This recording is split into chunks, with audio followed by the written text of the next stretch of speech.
Manifest అవుతున్న అంశం. సరే, రెండో సబ్జెక్టులో కూడా చాలా కీలకమైన సబ్జెక్టు మనం మాట్లాడుకోవాల్సింది బిలాల్ అరీఫ్ సలాఫీ. సో మన పాకిస్తాన్లోకి దురంధర్ సెంటర్ అయిపోయారా? యాక్చువల్గా ఇది మన దురంధర్తో సంబంధం లేదు. అది వాళ్ళలో వాళ్ళ అంతర్కలహాలు ఇవన్నీ కూడాను. అది దాంట్లోనే చాలా వర్గాలు వచ్చినాయి, వర్గ పోరులు ఉన్నాయి అక్కడ. అందుకని వర్గ పోరులో చనిపోయాడని నాకు తెలుస్తోంది. మన ప్రమేయం లేకుండానే వాళ్ళే చెప్పుకుంటారు, కాగల కార్యం గంధర్వులు చేస్తే మనకేంటి. సో అందుకని ఆ పరిస్థితిలో అతను చనిపోయాడు. కానీ అది మన రా ఏజెంట్స్ కో వాళ్ళకు అప్పచెప్పాల్సిన అవసరం లేదు. అది అక్కడ మనం అఫ్కోర్స్ దాని వెనకాల ప్రేరణ మనం ఉండొచ్చు, దాన్ని మనం ఏం కాదనిలేమో, మనకు తెలియదు, ఇన్ఫర్మేషన్ కూడా తెలియదు. ఎందుకంటే ఇతను లష్కర్ ఎ తోయిబా చీఫ్ కి మన హఫీజ్ సయీద్కి right hand, and he was the master mind behind ఈ దిస్ పహల్గామ్ అటాక్స్. వాళ్ళకి ట్రైన్ చేసి అక్కడికి పంపించడం, అండ్ ఒక మెంటర్, వీళ్ళు వచ్చిన ఉగ్రవాదులందరికీ ఇతను మెంటర్. పైగా మనం ఇక్కడ గమనించాల్సింది ఏంటంటే ఈద్ ప్రార్థనలు చేసుకుని వస్తుంటే వేల మంది మధ్య వెళ్ళి ఒక ఉమెన్ కాల్చింది, ఇంకొక అతను కత్తులతో పొడిచి చంపేశాడు ఇతన్ని. But they could escape conveniently. అంతమంది మధ్యలో నుంచి కూడా వెళ్ళిపోయారు. టాప్ కమాండర్స్ ఉన్నారు మళ్ళీ అక్కడే, ఎవరు కాకలు తీరిన వాళ్ళు, ఉగ్రవాద యూనివర్సిటీలకి ప్రొఫెసర్ లాంటి వాళ్ళు ఉన్నారు. వాళ్ళందరినీ తప్పించుకున్న ఇద్దరు బయటకు వచ్చారంటే సామాన్యమైన ఆపరేషన్ కాదనేది అర్థమవుతుంది. ఇలాంటి వాళ్ళు ఈ మధ్యకాలంలో ఒక 14 మందిని హతమార్చారు సార్. కరెక్ట్.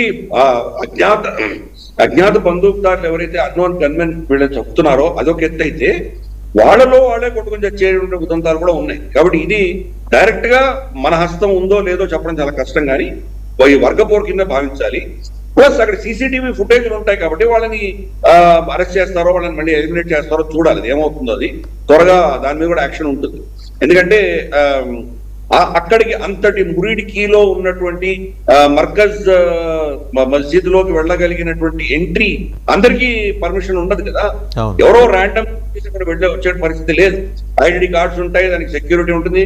కాబట్టి అక్కడికి వచ్చినటువంటి వాళ్ళు ఎవరైతే ఉన్నారో వాళ్ళ మనుషులే, లష్కర్ ఎ తోయిబాకి సంబంధించినటువంటి లేదా అనుబంధ సంస్థలకు సంబంధించినటువంటి వ్యక్తులే. కాబట్టి వాళ్ళలో వాడు కొట్టుకు తెచ్చారు. అది సరే, వాళ్ళని వాడుకుందా రా అన్నది ఎప్పటికో మనకు తెలుస్తుంది. అది మెమోర్స్ ఎప్పుడో వస్తాయి. అజిత్ దోవల్ గారు రిటైర్ అయ్యాక పుస్తకం రాస్తే మనకు తెలియాలి, లేకపోతే మనకు వచ్చేటువంటి పరిస్థితి లేదు. కానీ మనకైతే ఒక కాక్రోచ్ చచ్చిపోయింది కాబట్టి మన సంతోషం. అది ఒక ఆసురీ శక్తి పోయినందుకు మనం సంతోషిస్తాం. దాంట్లో sir top leaders Maulana Abuzar, Maulana Abdul Rehman Abid, వీళ్ళిద్దరు కూడా ఉన్నారు. కాకలు తీరిన వాళ్ళు. అసలు వీళ్ళది రాడార్ రైస్, వీళ్ళవి అవి తప్పించుకొని లోపలికి వెళ్ళారంటే సామాన్య వ్యవహారం కాదు. ఇంకోటి, ఈ మురిత్కేలో మనం డిస్మాంటిల్ చేసిన దాన్ని వాళ్ళు రీకన్స్ట్రక్ట్ చేసుకున్నారు. With in span of 1 year కూడా కాల రీకన్స్ట్రక్ట్ చేసుకున్నారు వాళ్ళు. సో వాళ్ళేమి వాళ్ళ కమిట్మెంట్ నుంచి, ఉగ్రవాదాన్ని విస్తరింపజేసే కమిట్మెంట్ నుంచి వెనక్కి తగ్గల. అండ్ వాళ్ళు భయపడలేదు కూడా. అర్థమవుతుంది, పోతే పోతారు, మనం కొత్త వాళ్ళని తయారు చేసుకుందాం అనే పద్ధతిలోనే ఉన్నారు. అవునా కదా సార్? అసలు ఉగ్రవాదం ఎక్కడుందండి పాకిస్తాన్లో? ఫస్ట్ ఈ క్లారిటీ మనకు ఉండాలి. నాడు ఉగ్రవాదం ఏం లేవు. ఇవన్నీ కూడా పాకిస్తాన్ ఎస్టాబ్లిష్మెంట్ యొక్క అవయవాలు, wings of the Pakistani establishment. ప్రపంచానికి టెర్రరిస్ట్ అని చెప్పో, లేకపోతే ఇంకేదో వీళ్ళ ముజాహిదీనో ఇటువంటి పేర్లు పెట్టి వాళ్ళని ముందుకు తీసుకొస్తున్నారు. కానీ వీళ్ళకి స్వయం శక్తి ఎక్కడుంది అసలు? వీళ్ళ ట్రైనింగ్ దగ్గర నుంచి, ఇన్స్ట్రుమెంట్ దగ్గర నుంచి, వీళ్ళకు అస్త్రాలు ఇవ్వడం దగ్గర నుంచి తీసుకొని, వీళ్ళకు ఇంటెలిజెన్స్ దగ్గర నుంచి తీసుకొని ప్రతిదీ వెనకాల ఐఎస్ఐ నడిపిస్తాం. యూనిఫామ్ లో లేనటువంటి పాకిస్తానీ సైనికులు వీళ్ళందరూ. కాబట్టి పాకిస్తాన్ లో ఒకటే టెర్రరిస్ట్ ఆర్గనైజేషన్ ఉంది, అది పాకిస్తాన్ ఆర్మీ. ఇంకేది కూడా టెర్రరిస్ట్ ఆర్గనైజేషన్ కాదు. ఇవన్నీ కూడా వాళ్ళ డివిజన్స్. మనకు Punjab regiment, Dogra regiment, Mahar regiment, Assam rifles, Madras sappers ఇలా ఉన్నాయి కదా. అలాగే లష్కర్ ఎ తోయిబా అనేది వాళ్ళ పాకిస్తానీ సైన్యానికి సంబంధించిన ఒక కాంటింజెంట్ కింద భావించారు. అందుకని ఫస్ట్ వీళ్ళు టెర్రరిస్ట్ అనడం ఆపేద్దాం. పాకిస్తానీ సైన్యం ఇది.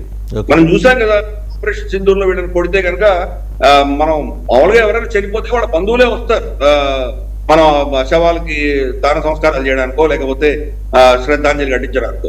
అక్కడ ఎవరున్నారు? పాకిస్తాన్ సైన్యం వాళ్ళ పాటలు మోసింది. కరెక్ట్. కాబట్టి ఇది వాళ్ళ మనుషులు చనిపోయారు, వాళ్ళ కాంటింజెంట్ కి సంబంధించి, వాళ్ళ ఎస్టాబ్లిష్మెంట్ సంబంధించిన మనుషులే చనిపోయారు. కాబట్టి వాళ్ళు వచ్చారు. అందుకని దీన్ని సపరేట్ గా టెర్రరిస్ట్ ఆర్గనైజేషన్ అని, నాన్ స్టేట్ యాక్టర్ కొత్త చాలా ఫన్నీ పదాలన్నీ మనం వాడుకుని పాకిస్తాన్ ఆర్మీని ఏదో వీళ్ళు చాలా ప్రొఫెషనల్, మిగతా వీళ్ళందరూ పాపం వాళ్ళ చేతిలో లేరు అన్నటువంటి పరిస్థితి కాదు. ఇది ఫస్ట్ ఫండమెంటలీ టెర్రరిస్ట్ ఆర్గనైజేషన్ ఏంటి అనే క్లారిటీ మనకు ఉండాలి. కాబట్టి వీళ్ళు ఎవరు కూడాను భిన్నంగా లేరు.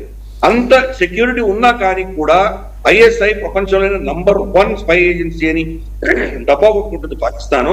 వాళ్ళ కంటి ఎదురుగానే ఇలా జరుగుతుంటే వాళ్ళు ఏం చేయగలుగుతారు? అంటే అంత చాకచక్యంగా ఎలా ఎంట్రీ ఇచ్చి ఉంటారు సార్? అంటే ఇప్పుడు ఈద్ ప్రార్థనలు అంటే సామాన్యమైన జనసందోహం ఉండదు. ఖచ్చితంగా మీరు అన్నట్టు అది రీకన్స్ట్రక్ట్ చేసిన ఏరియా కాబట్టి security double fold, triple fold security కూడా ఉండి ఉండొచ్చు. వాళ్ళని తప్పించుకొని ఎలా వెళ్ళగలిగారు వీళ్ళిద్దరు అనేది అదే తెలియాలి మనకి. ఎందుకంటే అంత దీంట్లో హడావిడిలో కూడా ఈ ఆపరేషన్ మాక్సిమం 1 or 2 minutes కంటే ఎక్కువ జరగలేదు. అతన్ని షూట్ చేయగానే టకాటక పొడి చేశారు, వెళ్ళిపోయారు. లెస్ దాన్ 2 minutes లో వెళ్ళిపోయారు. అంటే రియాక్షన్ టైం, వీళ్ళు దాన్ని రియాక్ట్ అయ్యేంత లోపల అటాక్ చేసిన వాళ్ళు వెళ్ళిపోయారు. సో మరి తర్వాత సీసీటీవీ ఫోటోలో చూడాలి, వాళ్ళు ఎవరు, వాళ్ళని ఐడెంటిఫై చేయాలి, తర్వాత వాళ్ళ ఇళ్ల మీదనో వాళ్ళు ఎక్కడున్నారో అక్కడికి వెళ్ళి వీళ్ళు దాన్ని కౌంటర్ చేయడం అనేది ఇంకా సమయం పడుతుంది. అంత తొందరగా తెలిసేటువంటి పరిస్థితి కాదు. కానీ తప్పకుండా అది ఇన్సైడరే చేశారు. ఎందుకంటే అక్కడికి వెళ్ళాలంటే కనుక వాళ్ళు క్లియరెన్స్ ఉంటే కానీ వెళ్ళలేదు. రెండవది మీరు అన్నట్లు మళ్ళీ దాన్ని రీకన్స్ట్రక్ట్ చేసుకున్నారు. రీకన్స్ట్రక్షన్ ఎవరు చేశారు? పాకిస్తాన్ బడ్జెట్ లో స్పెషల్ గా అలొకేట్ చేశారు. ఇక్కడ భావల్పూర్ లో రెండిట్లో దెబ్బతిన్నటువంటి మద్రసాలన్నింటినీ ఫుల్ గా పాకిస్తానీ ప్రభుత్వం ఫండింగ్ ఇచ్చి దాన్ని రీకన్స్ట్రక్ట్ చేస్తారు. ఇది అర్థం చేసుకోవాలి. కాబట్టి మనకు దీంట్లో క్లారిటీ మనకు ఉండాలి. ఇవి ఏవో సపరేట్ ఆర్గనైజేషన్స్ కాదు, పాకిస్తాన్ యొక్క ఎస్టాబ్లిష్మెంట్ యొక్క అవయవాలు. కాబట్టి మనకు గవర్నమెంట్ బిల్డింగ్ దెబ్బతింటే గవర్నమెంట్ ఖర్చు పెట్టి దాన్ని మళ్ళీ దాన్ని రిపేర్ చేసుకుంటుంది కదా, లేదా కొత్త బిల్డింగ్ కట్టుకుంటుంది కదా, అదే జరుగుతుంది అక్కడ. కాబట్టి దీంట్లో మనం లష్కర్ తోయిబా, జైషే మహమ్మద్ పేరు ఊరికే వాళ్ళు పెట్టారు, గురించి ఆలోచన చేయక్కర్లేదు ఈ డివిజన్స్ గురించి. రెండోది sir, Abdul Basit, former Pakistani diplomat in India, ఆయన మరి ఒక ఇంటర్వ్యూ ఇస్తూ ఏం చెప్పాడంటే, న్యూఢిల్లీ, ముంబై నగరాల్ని మేము పేల్చేస్తాం, మా టార్గెట్లో ఉన్నాయి. ఇవాళ హఠాత్తుగా ఆయన ఇంటర్వ్యూ ఇవ్వటానికి ప్రేరణ ఎవరు, లేకపోతే ఈ సంక్షోభంలోంచి ఏదైనా అవకాశం సృష్టించుకోవడానికి పాకిస్తాన్ చేస్తూ వస్తున్న ప్రయత్నాలకి ఆయన ఒక ఊతంగా నిలిచారా? పాకిస్తాన్ లో చర్చ జరుగుతుంది. ఇరాన్ పని అయిపోయిన తర్వాత నెక్స్ట్ టార్గెట్ పాకిస్తానే అని వాళ్ళకు ఒక నేరేటివ్ నడుస్తుంది. సరే, అమెరికాకి వీళ్ళకు ఆలోచన లేదు, మొత్తం చక్రం తిప్పేది ఇజ్రాయెల్ అని వాళ్ళు నిర్ణయించారు. అమెరికా మనతో మిత్రదేశంగా ఉన్నా కానీ కూడా రేపటి రోజు పాకిస్తాన్ ని మనం కంప్లీట్ గా నాశనం చేయాలి అని ఇజ్రాయెల్ స్కెచ్ చేసిందంటే అమెరికా గతి లేని పరిస్థితిలో మళ్ళీ బరిలో దిగుతుంది, మన మీద దాడి చేస్తుంది. మన మీద దాడి చేస్తే పాకిస్తాన్ అమెరికాను కొట్టే శక్తి మనకు లేదు. కాబట్టి నెక్స్ట్ మనం ఏం చేస్తాం, మన శత్రు దేశం భారతదేశం మీద కొడతాము, ముంబైని, ఢిల్లీని కొడతాము అని ఆయన ఈ నేరేటివ్ చెప్పుకుంటూ వచ్చాడు. సో దీంట్లో ఎన్ని ఆస్పెక్ట్స్ మనం అర్థం చేసుకోవాలి. ఫస్ట్, ఆయన రిటైర్డ్, ఆయనకి నిజంగా వాళ్ళకి అంత న్యూక్లియర్ కెపాసిటీ ఉందో లేదో ఫస్ట్ ఆయనకు తెలియదు. ఎందుకంటే వాళ్ళ ఎస్టాబ్లిష్మెంట్ కి తప్ప ఇంకెవరికి తెలియదు వాళ్ళ కెపాసిటీ ఏంటి. వీళ్ళు చూసాం, ఈయనైతే డిప్లొమాట్, పాకిస్తానీ అంబాసిడర్ గా ఉన్నాడు భారతదేశంలో కొంతకాలం. తర్వాత మనం షేక్ రషీద్ అని ఒకడు ఉండేవాడు, ఒక పెక్యులర్ కార్టూన్ క్యారెక్టర్ ఉండేవాడు, మన ఇమ్రాన్ ఖాన్ ప్రభుత్వంలో ఉండేవాడు. ఫస్ట్ రైల్వేస్ మినిస్టర్ గా ఉన్నాడు, తర్వాత హోమ్ మినిస్టర్ కూడా ఉన్నాడు అప్పుడు ఇమ్రాన్ ఖాన్ ప్రభుత్వం.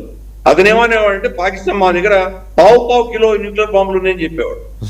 మా బాంబులు భారతదేశం మీద ఇస్తే హిందువులు మాత్రమే తెచ్చిపోతారు, ముస్లింలు చావకుండా మేము తయారు చేసాం అద్భుతమైన బాంబు అని చెప్పుకునేవాడు. కాబట్టి వీళ్ళందరూ జోకర్స్, ఇది ఒకటి అర్థం చేసుకోవాలి. రెండు, వీళ్ళ క్యాల్కులస్ లో వీళ్ళకి అర్థం కాని విషయం ఏంటంటే, ఆల్రెడీ కైరానా హింసను కొట్టాము.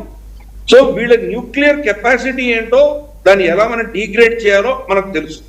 వాడి వెపన్స్ ని టచ్ చేయలేదు, వెపన్స్ డెలివరీని కొట్టాం. ఇప్పుడు యుద్ధం చేస్తున్న వాడికి వాడు చేయి నరికేస్తే కానీ వాడు యుద్ధం చేయలేడు కదా, అయిపోయింది వాడు మొత్తం. వాడి కెపాసిటీ టు ఫైట్ మనం కొట్టగలిగాం, డెమాన్స్ట్రేట్ చేసాం. 4 రోజులు డెమాన్స్ట్రేట్ చేసి చూపించాం. కాబట్టి మన కెపాసిటీ ఏంటో వాళ్ళ కెపాసిటీ ఏంటో ఫస్ట్ అర్థం చేసుకోవాలి. రెండు, ఈ న్యూక్లియర్ అటాక్ చేయడానికి శాటిలైట్ కావాలి. శాటిలైట్స్ వాళ్ళ శాటిలైట్స్ లేవు. అమెరికన్ GPS అవన్నీ కూడా మిలిటరీ గ్రేడ్ ఇవ్వరు వీళ్ళు ఎవరికి కూడా. సో మిగిలింది ఏంటి, చైనీస్ శాటిలైట్స్ వాడుకుంటున్నారు.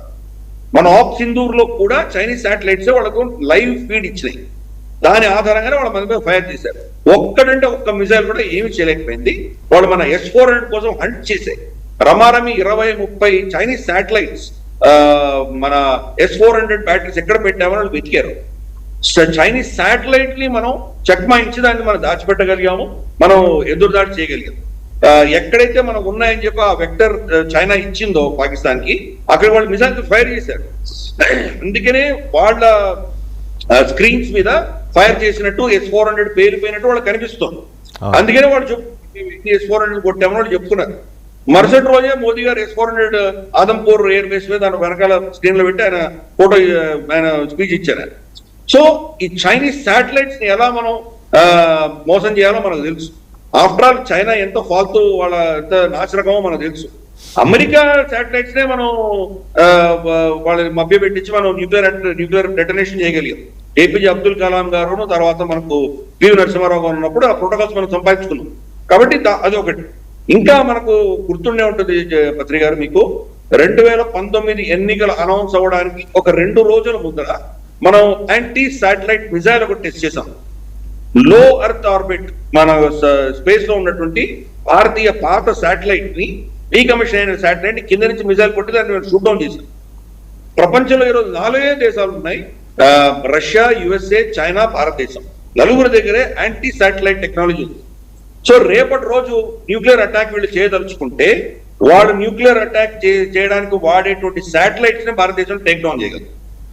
తర్వాత అగైన్ మళ్ళీ 4 దేశాలనే ఆ శక్తి ఉంది. మన దగ్గర తిరుగుతున్నటువంటి కొన్ని శాటిలైట్స్, ఆ శాటిలైట్స్ ని వాడి ఆర్బిట్ నుంచి పుష్ చేయగలదు, ఎక్కడి నుంచి తోసేయగలదు. ఆ స్పేస్ లో ఏమవుతుంది ఎవడు చూసాడు? ఇప్పుడు చైనీస్ శాటిలైట్ మనం తోసేసామంటే కనుక చైనా ఏడవలేదు. ఓపెన్ గా చూడు, భారతదేశం శాటిలైట్ వచ్చి మమ్మల్ని తోసింది వాడు చెప్పుకుంటాడా? వాడు ఎంత అవమానం వాడు చెప్పుకోడు కదా. మనం చేస్తే మనం చేస్తాం, అక్కడ దాన్ని పుష్ అవుట్ చేసేస్తాం. కాబట్టి ఇవన్నీ చేయొచ్చు. అన్నిటికంటే కీలకమైనది ఒకటి ఉంది, ఇది ఎక్కడ కూడా చర్చించట్లేదు, ఇది అర్థం చేసుకోవాలి. మన న్యూక్లియర్ డాక్ట్రిన్ ఏంటి పత్రి గారు? No first strike. మనం ఫస్ట్ చేయమన్నటువంటి మనకు ఒక ఫిలాసఫీ ఉంది. కానీ అదే ఫిలాసఫీ ఏం చెప్తోందంటే, మా మీద దాడి జరిగితే మాది ఫుల్ అటాక్ ఉంటుంది, unrestricted full all out attack భారతదేశం చేస్తుంది అని చెప్తున్నాం. అంటే మన మీద ఒక న్యూక్లియర్ అటాక్ జరిగితే కనుక రమారమి 50-60 పట్టణాలు లేపేస్తాం, ఇంకేం మిగలదు, పాకిస్తాన్ అనే దేశం మిగలదు. కానీ ఈ డాక్ట్రిన్ లో కూడా మనోహర్ పారికర్ గారు ఉన్నప్పుడు చిన్న అమెండ్మెంట్ చేశారు. ఆయన ఏం చెప్పారంటే, కరెక్ట్, మా మీద దాడి చేస్తేనే మేము కొడతాం, కానీ మా మీద దాడి జరగబోతోంది, కంపల్సరీగా జరుగుతుంది అని మాకు quote and quote credible information వస్తే వాడు కొట్టేంత వరకు ఆగం, మేము కొడతాం అన్నాడు. అది ఎవరు సర్టిఫై చేయాలి? That is the beauty of the latest point of the doctrine అది అనుకోవచ్చు.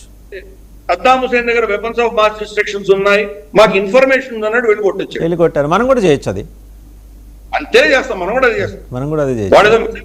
వాడు ఇది మా మీద న్యూక్లియర్ అటాక్ జరిగింది అని మనం వెళ్ళి న్యూక్లియర్ అటాక్ చేసి వస్తాం. ఏం చేయగలడు? ఏం చేయలేడు. కాబట్టి ఈ రోజు పాకిస్తాన్ వణుకుతోంది. వాడు న్యూక్లియర్ అటాక్ చేసే శక్తి పాకిస్తాన్ కి లేదు. ఈ విషయం మనం అర్థం చేసుకోవాలి. Plus assured second strike capability మన దగ్గర ఉంది, పాకిస్తాన్ దగ్గర లేదు. ఎందుకంటే మన ఇది కొంచెం యాక్చువల్ డీటెయిల్డ్ సబ్జెక్ట్, ఇది దీర్ఘంగా చర్చించాలి. న్యూక్లియర్ అటాక్ చేయడానికి మిసైల్ వేరే ఉంటుంది, దాని ఇంధనం వేరే ఉంటుంది, దాని న్యూక్లియర్ మెటీరియల్ వేరే ఉంటుంది, బాంబు రూపేణ. వీటిని అన్నింటినీ అనుసంధానం చేయాలి. పర్మిషన్ వస్తే కానీ అనుసంధానం చెయ్యరు.